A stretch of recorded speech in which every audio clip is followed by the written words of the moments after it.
U rikëthyam në studiot e ndërruar shikues, është koha për bisedën e parë, siç edhe ju paralajmërova më parë. Ta mbash emrin flamur, gjithsesi se ka shumë domethënie. Pothuajse të gjitha emrat tonë kanë një domethënie të veçantë. Mund të kemi trashëguar, mund të na kujtojë një vend, një popull, më pas një qytet e të tjera. Ndërsa sot flamurin të cilin kam në studio është ky zoti Flamur Shala, është profesor, shkrimtar, politikan e të tjera, por për rëndësinë e emrit dhe gjithsesi për jetën që është duke shkuar në vendin tonë, aspektin politik, kemi rastin të merrni mendimin e tij në vazhdim. Përshëndetje. Përshëndetje. Mirë se gjejmë, faleminderit për të ftesën. Faleminderit shumë, urime edhe juve. Faleminderit. Unë do të ndalem pak tek flamuri dhe emrit të cilin edhe mbani. Gjithsesi çdo vit ju a jeni të obliguar të festoni gjithsesi dy herë në vit në fakt. Unë besoj që të obliguar të festojnë janë të gjithë shqiptarët, pra ta festojnë ditën e tyre, ditën e pavarësisë, ditën e madhe të formimit të shtetit shqiptar.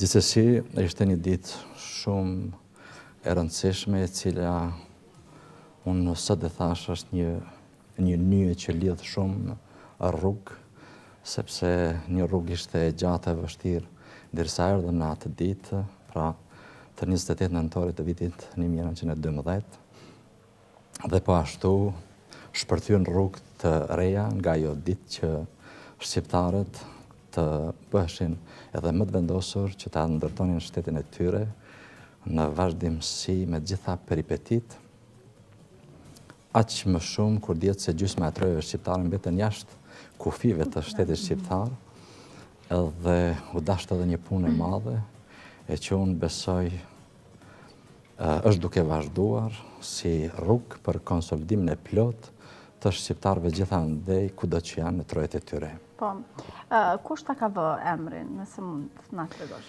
Babai im, profesor Aziz Shala, ai në atë kohë ishte i organizuar politikisht, rritën nga një familje me taban, kombëtar, edhe nga dajet, edhe nga familja dhe trungu i tij.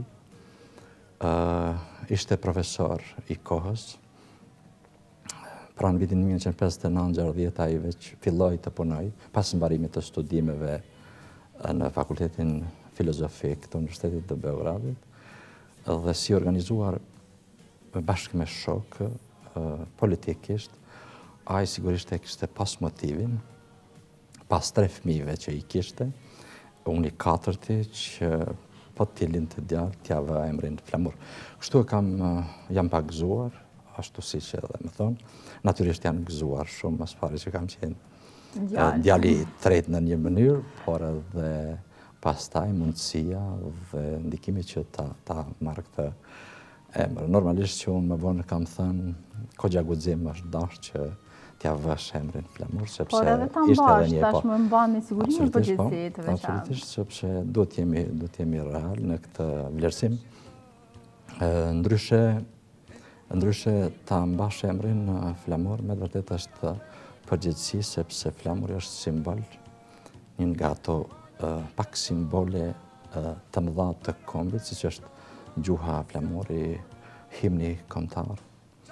Dhe të jesh ditë për ditë me të, ditë për ditë të thirrësh me këtë emër, nuk është e lehtë. Por kemi bërë përpjekje në vazhdimsi që familjarisht, duke dhënë kontributin bashkë me të tjerët, që t'jemi në krye të themi të përgjegjësisë, jo vetëm të bartjes së emrit, por edhe të gjitha punëve që lidhen në relacionet shoqërore përgjithsisht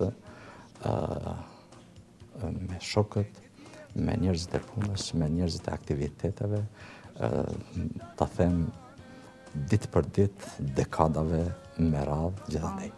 Dhe të di mendimin tuaj se sa ne bëjmë për Flamurin, sa e respektojmë atë, e dim që sakrifica jonë është mjaft e madhe deri ardhjes deri në këtë pikë, por në vazhdimsi kemi debate të ndryshme politike dhe edhe gjithsesi ngjarje të ndryshme. Cili është mendimi? Ne dim se Prishtina dhe Tirana një kohë të gjatë ishin të ndara. ishin politikisht dhe ishin me vite, decenje, si të themi kështu, figurativisht pa e parë njëra tjetrën. Dhe 28 nëntori vitit 1912 ishte rezultat i vojtjeve të mëdha, i sakrificave të mëdha, i përpjekjeve të mëdha që të vihet deri te ajo ditë. Ne dimi ishte shekulli 19 për plot aktivitete të mëdha kombëtare, në kuadër televizjes kombëtare, pra si që themi ne rilindja kombëtare shqiptare, ku shqiptarët ditën në mënyrë krejtësisht të shkallshme të organizohen në shumë aspekte, pra në aspektet kulturore, arsimore, kryen ngritëse, luftarake, politike gjithsesi, dhe në epicendër të rilindjes kombëtare, pra televizjes kombëtare, ishte Lidja e Prizrenit, e cila dha një shtysë të jashtëzakonshme që të ketë konsolidim të madh të shqiptarëve për të vazhduar përpjekjet e tyre që të vihet deri te viti 1912. Pra,